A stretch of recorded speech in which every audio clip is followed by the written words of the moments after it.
there is a side of the creators economy of content creation that not many people talk about, and I think it's very important to point it out. Because if we don't, we're giving a very misleading idea of what content creation is about and what it all entails. There is a lot of glamorization of what becoming a content creator looks like, and I get that people don't like talking about it because it is the ugly side, it's not the popular side. If you're wanting to become a content creator, or you are a content creator and you find yourself that everybody else is thriving but you're not, there is a big problem. You find yourself alone in this big pond of sharks per se, and there is no one to reach out to. There is no one that understands what's going on. Number one, I believe that there is not a clear path on how to do this. Content creation as a means of income, it's fairly new when it comes to being able to do it yourself and not have to rely on a huge team of media specialists. Nowadays you can get a camera for fairly cheap compared to 10 years ago, and most of us carry with us a pretty awesome camera. It is more accessible, but there is not a clear path or clear blueprint that tells you follow A, B, C and you'll definitely be successful. We have to keep in mind that we are also dealing with algorithms and platforms that are privately held companies. So there are people making decisions and saying we are going to prioritize short form content, or we're going to prioritize written content. You never know when this is going to happen. You can follow the trend, but this definitely trumps any kind of structure that you may have or that you may have created.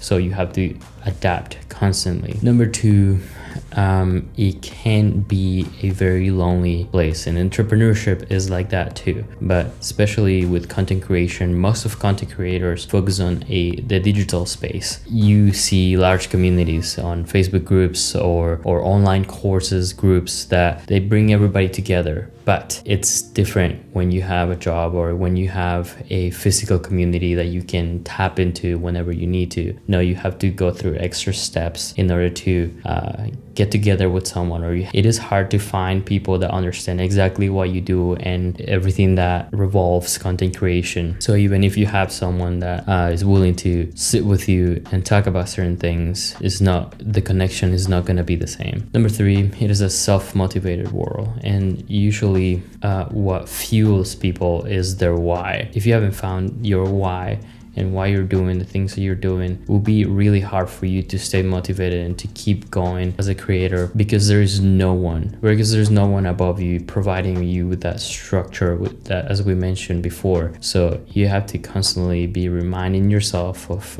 why you're doing this and the goal you're trying to achieve. One of the things I do for this is journaling. I make it a goal to always prompt myself to ask myself why. Last but not least, it is not a get rich quick scheme. It's actually the opposite. You obviously can strike gold if you pull certain levels at the perfect time to the perfect audience, but it is better to rely on the long-term process of it all, because you have a system, you have a process that you can control. Virality is awesome, popularity is awesome if it happens to you, but you can't count on it every single day. What you can count on is on the process that you have told yourself you're going to follow, the strategy that works for you, that you can be consistent with. And it is absolutely possible to pick up brand deals and sponsorships and make quick cash with content creator, but the better reward, the bigger reward comes with the long-term exposure and consistent activities, because that's when you create a loyal audience. That's when you create a loyal following, and a very responsive following that no matter what you throw at them, they will respond back at you and they will love everything you come up with. I will leave you with a very important word for me, and it is resilience. What this simply means is that every time that you get taken down, every time that you fall, you get back up even stronger, because you learn from that process, you learn from the mistake, you learn from the failure, and now you have more experience. You have become stronger because of the adversity. That is it for today. Thank you so much for watching. Subscribe to the channel. We talk about content creation, storytelling, brand, and just like today, just some life lessons that we learn on the way. I will see you on the next one.